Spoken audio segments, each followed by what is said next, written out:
Nursing ഡയറക്ടറിന്റെ പുതിയൊരു വീഡിയോയിലേക്ക് ഏവർക്കും സ്വാഗതം. കഴിഞ്ഞ ദിവസം നടന്നിരുന്ന PNC മാക്കിന്റെയും അതുപോലെ തന്നെ ക്രിസ്ത്യൻ മാനേജ്മെന്റ് അസോസിയേഷന്റെയും LBSന്റെയും അലോട്ട്മെന്റ് പ്രോസസ്സുകളെല്ലാം കംപ്ലീറ്റ് ചെയ്തിട്ടുണ്ടല്ലോ. അപ്പോൾ അതിന്റെ ഏതാനും ചില അപ്ഡേറ്റുകളാണ് ഈ വീഡിയോയിൽ ഉൾപ്പെടുത്തുവാനായിട്ട് ആഗ്രഹിക്കുന്നത്.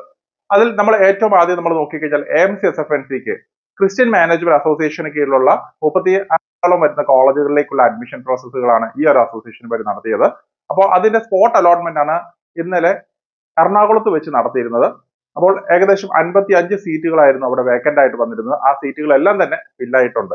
ഏകദേശം 3000 അടുത്ത് റാങ്ക് വരെയുള്ള കുട്ടികൾക്ക് തന്നെയാണ് ഇന്നലെയും എലിജിബിലിറ്റി അല്ലെങ്കിൽ അഡ്മിഷൻസ് ലഭിക്കാനായിട്ട് ഇടയായത്. അതുകൊണ്ട് തന്നെ ഇനി AMC SFNCക്ക് അല്ലെങ്കിൽ ക്രിസ്ത്യൻ മാനേജ്മെന്റ് അസോസിയേഷന് കീഴിൽ അലോട്ട്മെന്റുകൾ ഉണ്ടാവുകയില്ല. അപ്പോൾ ഇന്നലത്തെയും കൊണ്ട് അതെല്ലാം കംപ്ലീറ്റ് ചെയ്യപ്പെട്ടിട്ടുമുണ്ട്. അടുത്തായിട്ട് PNC മാക് അഥവാ പ്രൈവറ്റ് മാനേജ്മെന്റ് അസോസിയേഷൻ കീഴിലുള്ള കോളേജുകളിലേക്ക് ഇന്നലെ ഒരു സ്പെഷ്യൽ അലോട്ട്മെന്റ് അല്ലെങ്കിൽ 6ാമത്തെ അലോട്ട്മെന്റ് നടത്തുകയുണ്ടായി. ആ ഒരു അലോട്ട്മെന്റിൽ ഏകദേശം 104 സീറ്റുകളായിരുന്നു വേക്കന്റ് ആയിട്ടുണ്ടായിരുന്നത്. മിക്കവാറും വരുന്ന കുട്ടികൾക്ക് അതിന് അഡ്മിഷൻസ് ലഭിച്ചിട്ടുണ്ട്. ഇപ്പോൾ നോക്കിക്കഴിഞ്ഞാൽ കട്ട് ഓഫ് മാർക്കുകൾ ഏകദേശം 412 413 ആ റേഞ്ചിലാണ് കട്ട് ഓഫ് മാർക്കുകളായിട്ട് നിൽക്കുന്നത്. നമ്മൾ പെർസെന്റേജ് കണക്ക് കൂട്ടി കഴിഞ്ഞാൽ ഏകദേശം 89.7% അങ്ങനെയുള്ള ഒരു രീതിയിലാണ്, അതായത് 89.5% മുകളിലേക്കുള്ള കുട്ടികൾക്കാണ് നിലവിൽ അഡ്മിഷൻസ് ലഭിച്ചിരിക്കുന്നത്.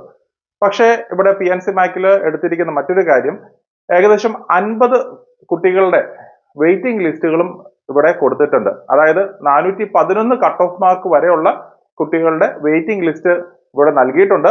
അഥവാ ഓൾറെഡി ഇപ്പൊ അലോട്ട്മെന്റ് 6ാമത്തെ അലോട്ട്മെന്റിൽ ജോയിൻ ചെയ്യാതിരിക്കുന്ന സീറ്റുകളിലേക്ക് ഈ പറയുന്ന വെയിറ്റിംഗ് ലിസ്റ്റിൽ നിന്നും ആ ഒരു കാറ്റഗറിയിൽ നിന്നുമായിരിക്കും ഒരു പക്ഷേങ്കിൽ അഡ്മിഷൻസ് നടത്തപ്പെടുക. അപ്പോൾ അതുകൊണ്ട് തന്നെ ഏറെക്കുറെ ഈ ഒരു അലോട്ട്മെന്റോടുകൂടി തന്നെ PNC മാക്കിന്റെ അസോസിയേഷനുകളുടെയും അഡ്മിഷൻ പ്രോസസ്സുകൾ വൈൻഡപ്പ് ചെയ്യും എന്നുള്ളതാണ് നമ്മൾ പ്രതീക്ഷിക്കുന്നത്. അതായത് ഏകദേശം 410 മുകളിലേക്കുള്ള കുട്ടികൾക്ക് മാത്രമാണ് ഈ ഒരു സമയത്ത് അഡ്മിഷൻസ് ലഭിക്കുക. അതായത് 89% മുകളിലേക്കുള്ള കുട്ടികൾക്ക് മാത്രമായിരിക്കും ഈ ഒരു വർഷം അഡ്മിഷൻസ് PNC മാക്ക് വഴി അഡ്മിഷൻസ് ലഭിക്കാൻ സാധ്യതയായിട്ടുള്ളത്. അതേസമയം നമ്മൾ LBSനെ നോക്കിക്കഴിഞ്ഞാൽ LBSന്റെ 12ാമത് വന്ന അലോട്ട്മെന്റിൽ നോക്കിയാൽ ഏകദേശം മാർക്ക് കുറച്ചും കൂടെ കുറഞ്ഞു വന്നിട്ടുണ്ട്. 88% മുകളിലേക്കുള്ള കുട്ടികൾക്കൊക്കെ തന്നെ അലോട്ട്മെന്റിൽ നിലവിൽ ലഭിച്ചിട്ടുണ്ട്. പല കോളേജുകളിലും പല കുട്ടികളും ജോയിൻ ചെയ്യാതിരുന്ന സാഹചര്യത്തിൽ വേക്കൻറ്റ് സീറ്റുകൾ വരികയും അതാണ് ഇപ്പോൾ ഫില്ലായിട്ടുണ്ടായിരിക്കുന്നത്. അതുകൊണ്ട് തന്നെ മിക്കവാറും വരുന്ന കുട്ടികളൊക്കെ തന്നെ ഈ ഒരു അലോട്ട്മെന്റോടുകൂടി തന്നെ അഡ്മിഷൻസ് കംപ്ലീറ്റ് ചെയ്യപ്പെടുമെന്നാണ് നമ്മൾ പ്രതീക്ഷിക്കുന്നത്. കാരണം ഇനിയും അവർ മാനേജ്മെന്റ് സീറ്റുകളിലേക്ക് വെയിറ്റ് ചെയ്ത് കഴിഞ്ഞാൽ യാതൊരു സ്കോപ്പും ഇല്ല. അതുകൊണ്ട് തന്നെ LBS തന്നെ തുടരണമെങ്കിൽ തുടരാം എന്നുള്ളൊരു ഓപ്ഷൻ മാത്രമാണ് അവരുടെ മുന്നിലുള്ളത്. അതുകൊണ്ട് തന്നെ LBSന്റെ ഭാഗത്തു നിന്നുള്ള BS നഴ്സിംഗിലേക്കുള്ള സീറ്റുകളൊക്കെ തന്നെ മിക്കവാറും വരുന്ന സീറ്റുകളൊക്കെ തന്നെ കംപ്ലീറ്റ് ചെയ്യപ്പെടുമെന്നാണ് നമ്മൾ പ്രതീക്ഷിക്കുന്നത്. കാരണം അതിൽ മാർക്ക് കുറവുള്ള കുട്ടികൾക്ക് വേറൊരു ഓപ്ഷൻ ഇല്ലാത്തതുകൊണ്ട് ഇതിൽ തന്നെ തുടരുവാനായിട്ട് അവർ നിർബന്ധിതരാകാൻ സാധ്യതയുണ്ട്. അപ്പോൾ എന്നിരുന്നാൽ തന്നെ നമുക്ക് മുന്നോട്ടും അലോട്ട്മെന്റുകൾ പ്രതീക്ഷിക്കാം. അപ്പോൾ നിലവിലത്തെ സാഹചര്യത്തിൽ നമ്മളിപ്പോൾ കാണുന്നതനുസരിച്ച് LBSൽ മാത്രമായിരിക്കും ഒരു പക്ഷേങ്കിലും മുന്നോട്ട് അലോട്ട്മെന്റുകൾ സാധ്യതയായിട്ടുണ്ടാവുക. പക്ഷെ അവിടെ നമ്മൾ ശ്രദ്ധിക്കേണ്ട ഒരു കാര്യം, വളരെ ചുരുക്കം സീറ്റുകൾ മാത്രമായിരിക്കും അങ്ങനെയാണെങ്കിലും ഉണ്ടാവുകയുള്ളൂ. അപ്പോൾ 89% ഈ ഒരു വർഷത്തെ കട്ട് ഓഫ് ആയിട്ട് ഏകദേശം മാനേജ്മെന്റ് സീറ്റുകളിലേക്കൊക്കെ ഉണ്ടായിരുന്നത്. അതേസമയം LBSലേക്ക് വരുമ്പോൾ ഒരു 88%ത്തേക്ക് താഴെയുള്ള സാധ്യതകളാണ് നമ്മൾ കാണുന്നത്.